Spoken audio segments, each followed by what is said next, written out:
Hello, this is Charles Schiller with Gateway Inspections. Here looking at this door. As you can see, this door had at one time been dragging the top of the jamb. And it looks like this door has been, the mortises here on the hinges have been set down to let the door go down instead of hitting the top jamb. But what that's done is allowed all the strikers and the deadbolts not to really seat into the striker plates very well. That's on all three of those locks. This one has the half deadbolt that you need for leasing tenants here in Texas. But as you can see, the gap here is a little bit wide also.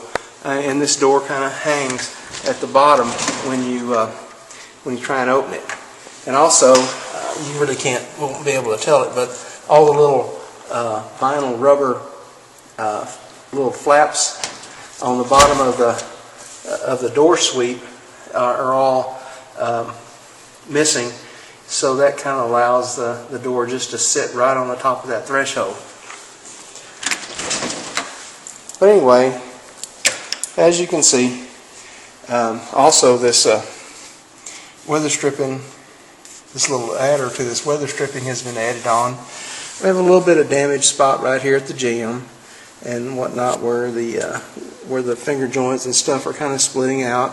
And the screen door here also, the aluminum sill doesn't go out all the way to give it a proper the door or the screen door place to properly seal to the threshold.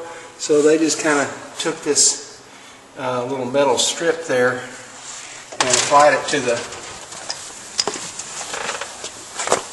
to the side of the door and to kind of seal that gap between the threshold and the screen door. So this is just the kind of some of the issues that we look for and address during home inspections, and we're going to just let the buyer understand that these doors have been adjusted somewhat, and that they need to adjust the striker plates for the bolts in the locks to properly secure the front door. This is Charles Schiller with Gateway Inspections. I've been protecting home buyers for over 20 years.